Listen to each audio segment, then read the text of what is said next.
Hey guys, what's up? And welcome to Real Time, where we are live talking about film and television and everything in between.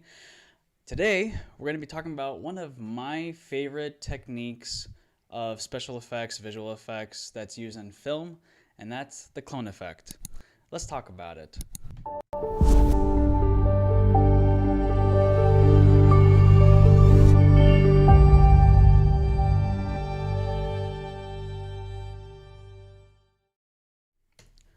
Hey there, everybody, and welcome back to the channel. Mustafa Talib here with Cinema King Productions. How are y'all doing? I hope y'all are doing okay. Y'all are staying safe. And welcome to episode 2 of season 4 of Real Time. I firstly can't believe how far we've come. And again, thank you to you guys for y'all's continuous support by tuning in and liking these live streams and subscribing to the channel if you haven't already. Greatly appreciate it. Your support means everything. And so before we get started with, the famous clone effect, something that's used, I would say not frequently, but occasionally in certain films to tell certain stories.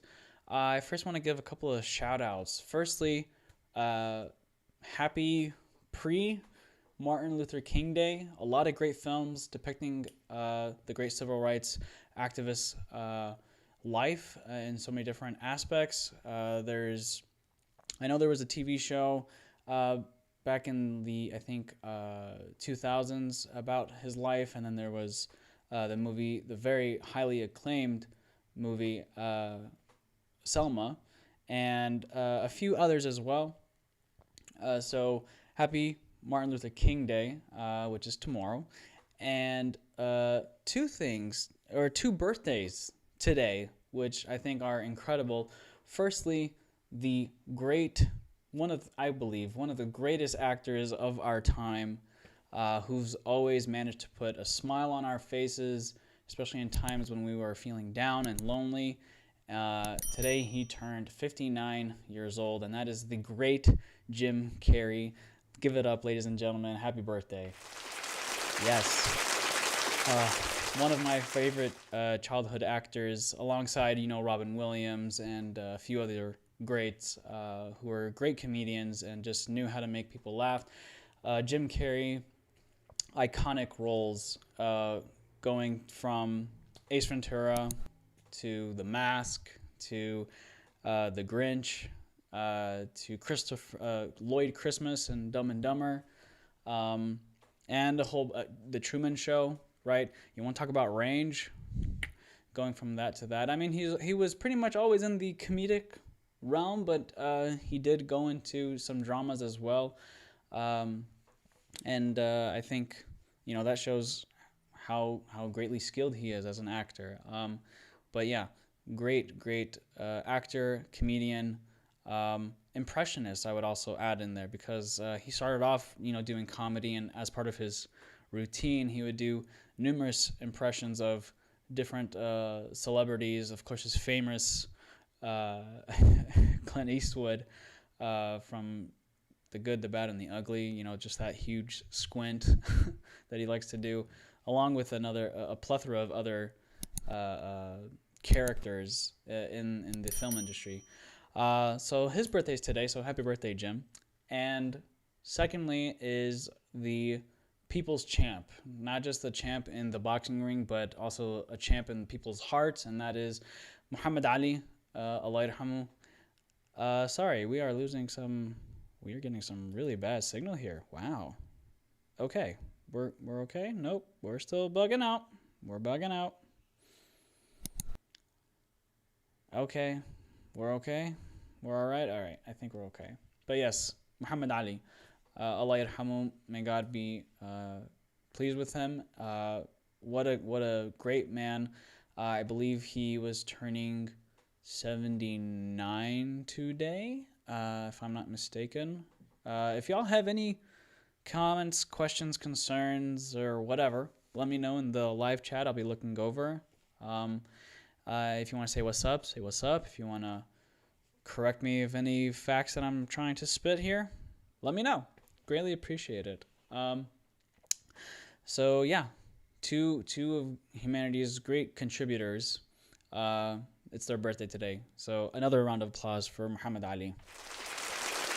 Yeah. Of course, like I talked before on the show, during the episode where it was about my favorite biopics of all time, the movie Ali, portrayed by Will Smith. Fantastic job, Michael Mann behind the director's chair, and great film, almost like a documentary, but it wasn't. Uh, it was very deeply emotional and uh, fantastic film. And then there's this recent film that just came out, One Night in Miami. I have yet to watch it. It's on Amazon Prime. I am looking forward to watching that. But basically, for African Americans in our time in the 60s, I mean, I don't know exactly the full plot. I think it may be historically fictionized, of course, or dramatized. But it's basically Malcolm X, Muhammad Ali, and two others. I can't remember the names right now, but they apparently were all on one night in Miami, which, you know, was a turning point in history. So definitely would check that out. Anyway, moving on to today's topic, the best clone effects in the film industry. My favorite use of the clone effect.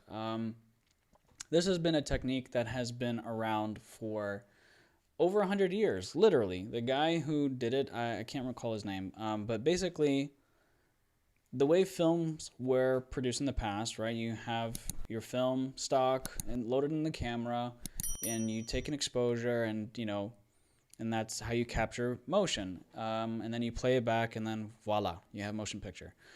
But to pull this effect off, what they would do in the past is first cover half of the frame, do the action with the actor, and then they would rewind the film stock and then do the take again, covering the opposite side.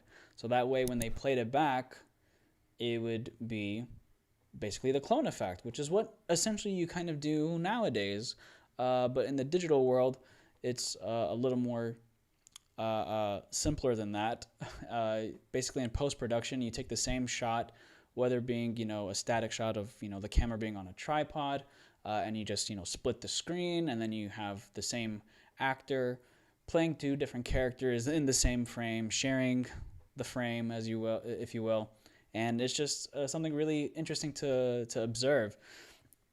Obviously, if a character is or an actor is not a twin of some sort or anything like that, so that was how it was done in the past.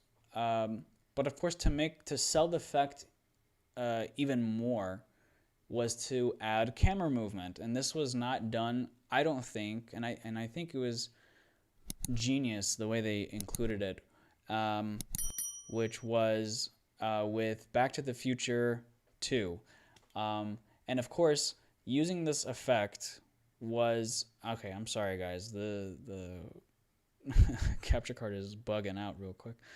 Man, you're really bugging. Relax, my dude. Relax. All right? You good? You good, man? Okay. I think we're okay. Nope. We're still bugging.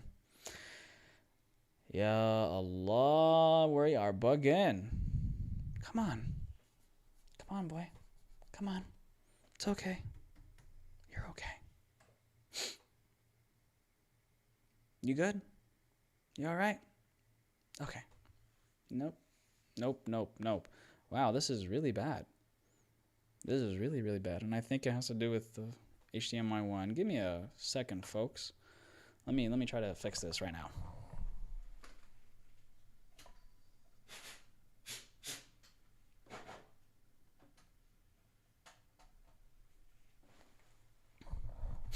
All right.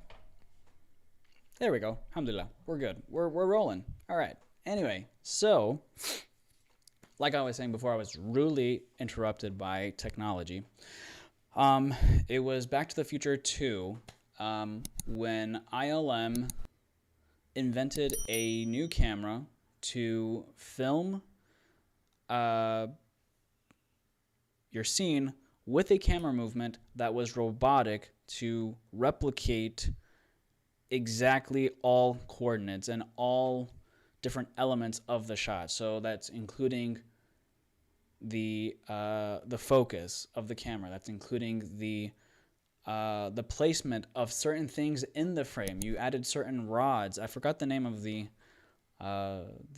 contraption that they came up with, but this was huge in Hollywood. And again, it served the story. It wasn't just because the story called for Michael J. Fox's character Marty to be portrayed as his daughter and his future son, and as himself older in the same shot. But they thought creatively, okay, how can we have Michael J. Fox 3 times in a scene with a moving camera, not just and on top of that, interacting with each other with certain objects. So the dad or the older Marty was pouring juice or something, water in the son's cup, and the daughter was on the other side with her I don't know, sunglasses or something rather. But it was just a few of those takes. But of course, this effect can also be used in different instances as well, which I think is really, really interesting. But that, I think, was my favorite use of, and of course, at the time, it was 1989 that film came out, and so very, very creative, very innovative. And they did mess up a couple of times. I remember talking about this before, where it's not perfect. It's really close to the point where it creates the illusion and you believe it, but then there are some technicalities that do screw up the shot, and then you get taken out of it, unfortunately. But nonetheless, still a great film and great use of that technique, again, to tell the story. And it's always about that. If the story doesn't call for it, don't do it, in my opinion. That's what I believe. And this effect has been a lot easier to achieve with consumer gear, consumer electronics. For example, this motion-controlled slider right here on the side can, make this effect happen. If you have the exact same camera movement from point A to point B, and then on one side of the frame you have yourself portraying a certain part, and then on the other side you have another character as yourself playing that character, playing the other part. And what was also innovative about that machine was that it also played back the audio recording so that you could do the correct timing. And that, I think, is also so awesome and so innovative, because you want to make sure that the shot is perfect as best to your abilities, right? So I think that was the first case use. I think it was with a moving camera. Now, there have been other movies, obviously, from the 50s and 60s and 70s. I'm talking about the favorite ones that I liked where they used this effect, starting with a very classic film. It was a remake from a film in the past, and that is The Parent Trap. And I'm talking about the reboot version, so with Lindsay Lohan as both daughters, or the twins. Very funny movie. Remember enjoying it as a kid, and it was one of those, again, magical experiences where you see two of the same actress or actor playing different roles, but are sharing the same screen and interacting with each other. And I think it was just really amazing. They pulled it off so flawlessly, right? And of course, as the years go by, the technology to pull off this effect gets much more easier and easier. Another film that uses it, which was clever in how they used it, was what was that one with Paul Rudd on Netflix? I'm drawing a blank. Oh, give me a second. Hold on.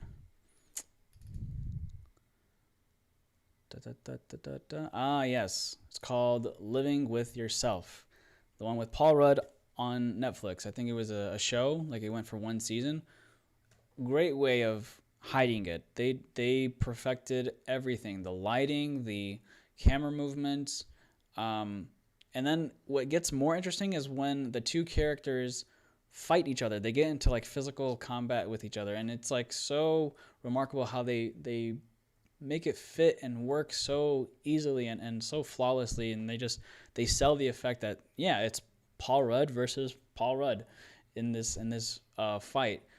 Great series, really enjoyed it. But it was a great lesson to learn. Like in that story, like he's just a guy down on his luck, and then he gets cloned basically with this illegal technology, and then that version is a better personality basically, and everything goes right for that version, and it's like that's not fair, and like he stole his life, and then they conflict, and it's really really great story. Definitely check that out on Netflix. Another example that's used for the clone effect was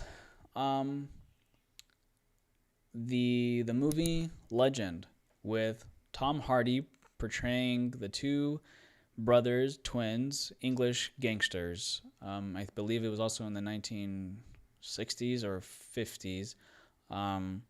The timepiece. Fantastic film. Very well written. A bit raunchy, but still, like it was a great movie. And the thing is, I remember in the behind the scenes, they talked about how they still filmed it as if it was two different actors.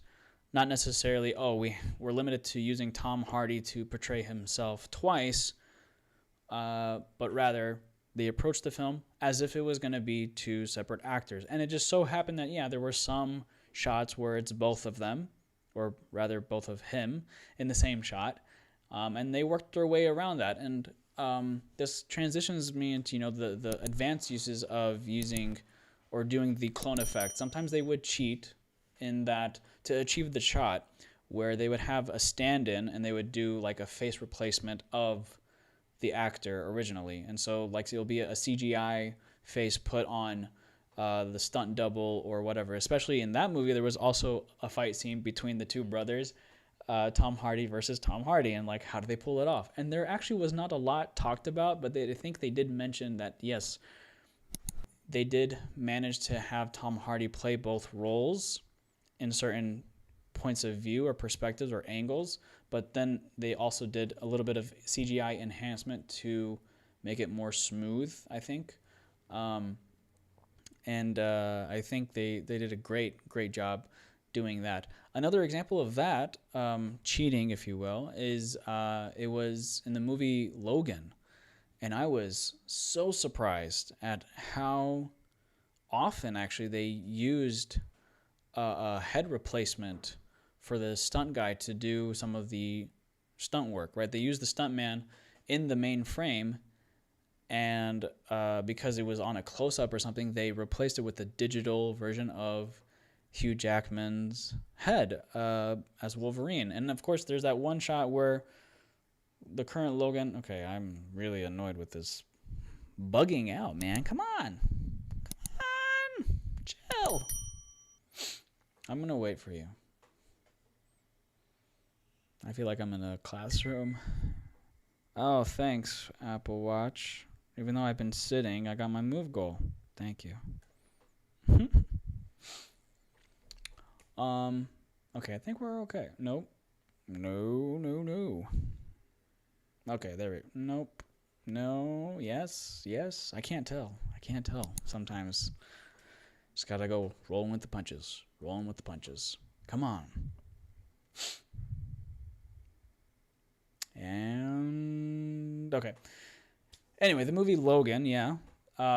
Also phenomenal film. Way better than the milking of the X-Men movies, in my opinion. The first one and maybe the second one were great. And then Last Stand, okay. But then these other ones that were coming out, it's just like, keep milking it, right? Not, okay. Stop Stop it. Stop it. Chill. Okay. But yeah, there's that one shot where the old Logan is noticing his not cloned self and as a character. I forgot I'm forgetting a lot, actually. I'm getting old. Not really. There's that one scene where the experiment comes down from the stairs, and do you think Hugh Jackman is handsome? Yes, Hugh Jackman is one of the most handsome men in Hollywood with his makeup on. If you see him now, he is getting there in terms of age.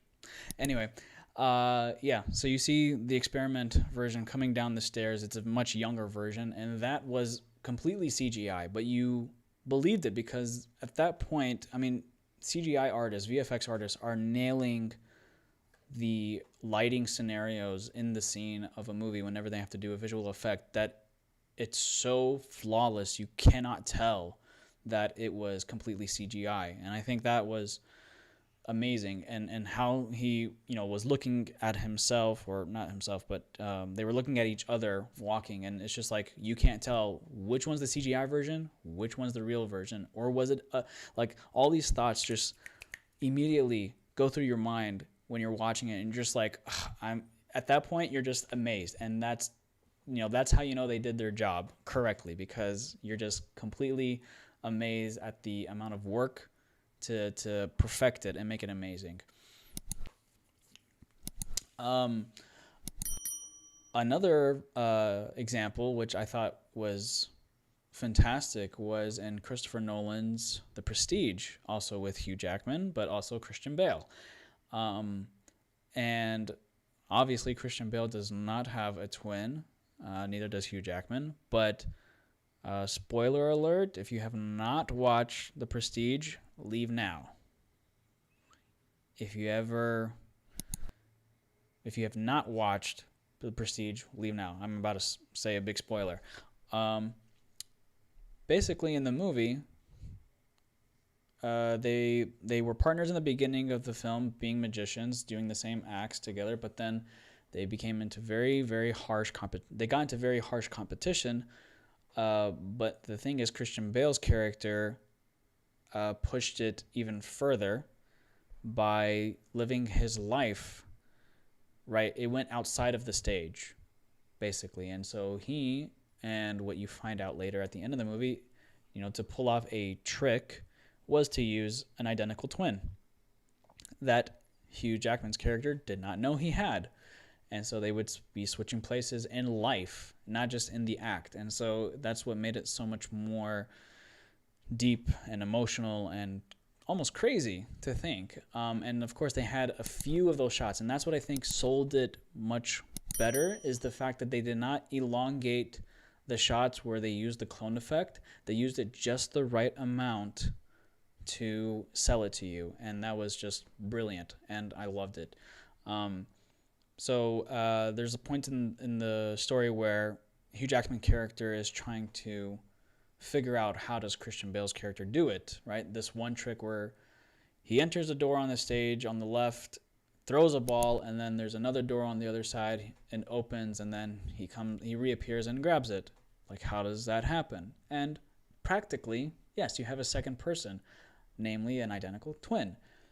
But he was convinced otherwise that that's not the case. There has to be some science behind it. And so he was going mad and basically trying to find out more. And then, what's his name?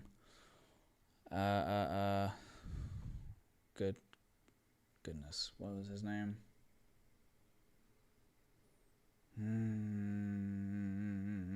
What's his name? Oh, he's also in all of Christopher Nolan's movies. Why am I drawing a blank? Played Alfred. Michael Caine. That's what it was.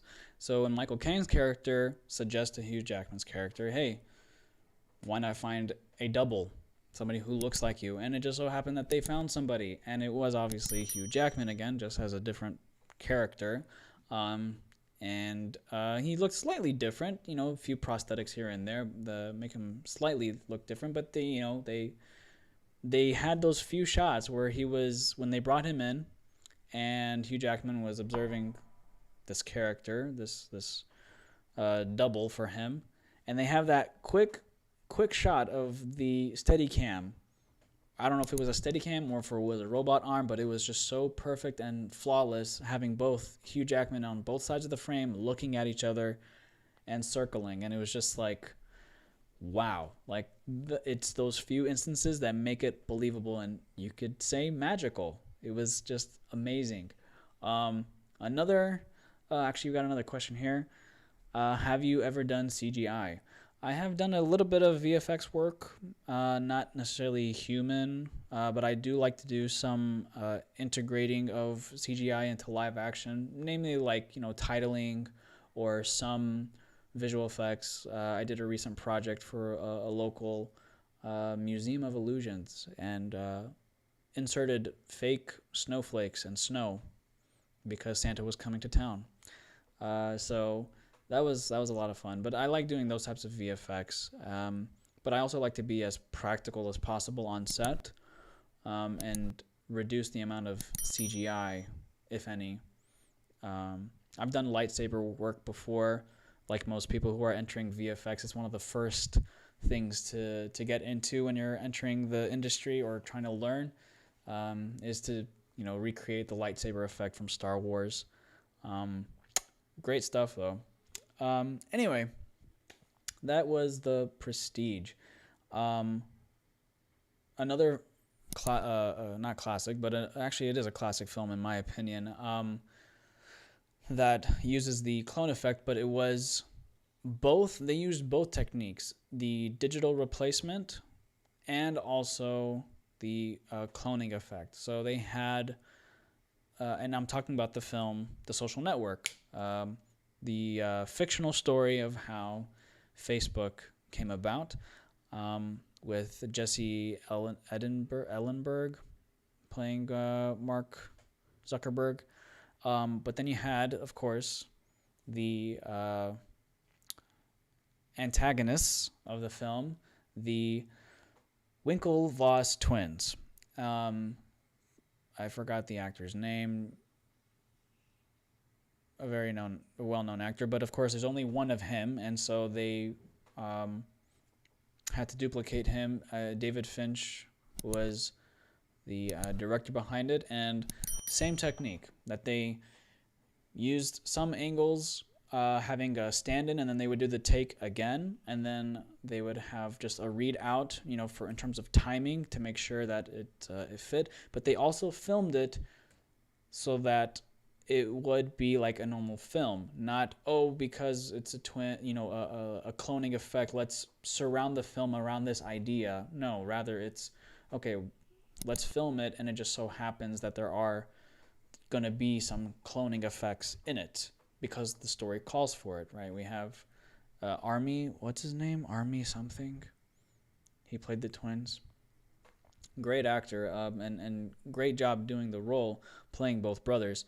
But yeah, there were some shots where it was a face replacement. For example, when they were rowing on the longboat, I think in one of the shots, Arnie was in the front, and then the stand-in was in the back because he has the same build, but they did do a digital replacement. And the thing is, it's in the background, so you couldn't necessarily tell that it was there, right? That the effect was happening. But still, great movie, great use of the clone effect. And finally, I'm going to talk about this and then wrap up. I think the overly done version of the clone effect was done by, again, one of the great comedians of our generation, and that is Eddie Murphy. And I think y'all know where I'm going with this. The famous, also weird, but famous Nutty Professor films.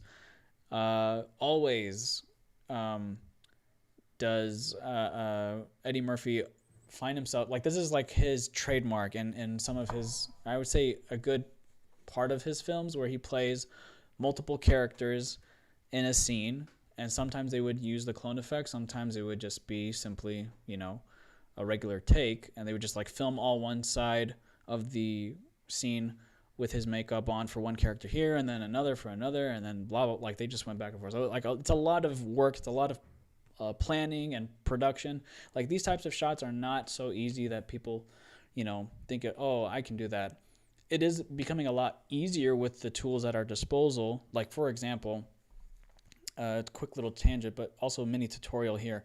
If you were to do this effect, you would need 3 elements. The first being a clean plate, especially if it's a moving shot. So say if your camera is on a motion controlled rig, have one shot of the clean plate, then you have a second shot of actor A or character A, and then you have another shot with character B.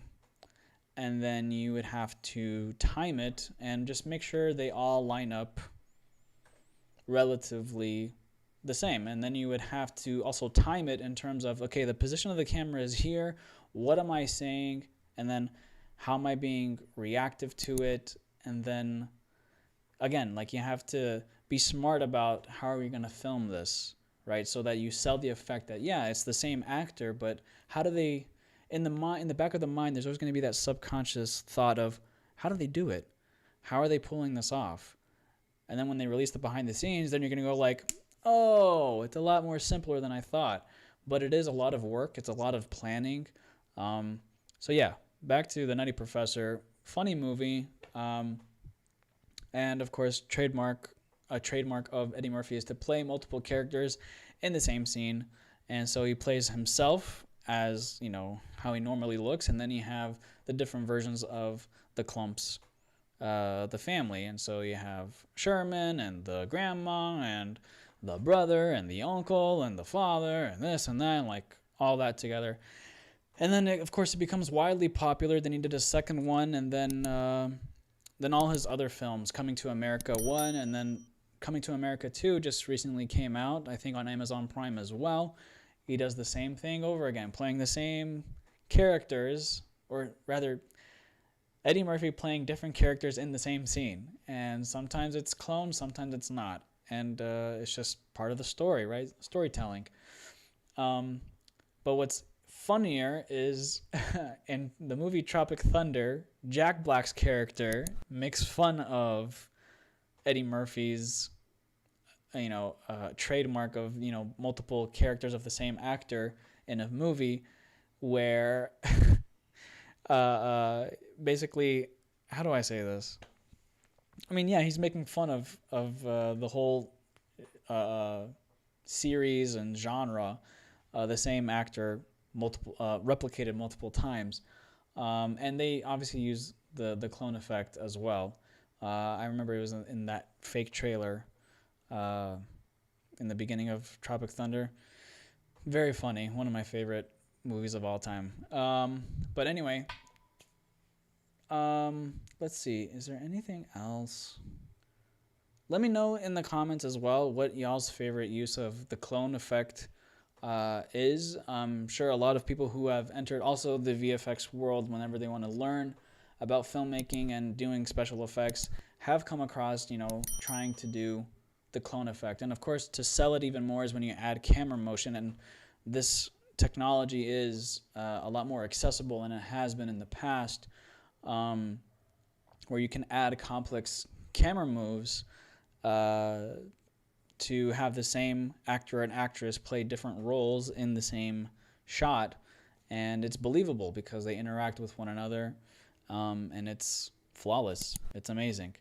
So I'm going to go ahead and end this live stream. I hope y'all enjoyed this episode of Real Time, where we are live talking about film and television and everything in between, talking about the highly popular clone effect. If y'all enjoyed it, give it a thumbs up, and don't forget to subscribe. Make sure you hit that post notification down below so you know when we are posting again here on the channel. This is Mustafa Talib with Cinema King Productions, and I will see y'all in the next one.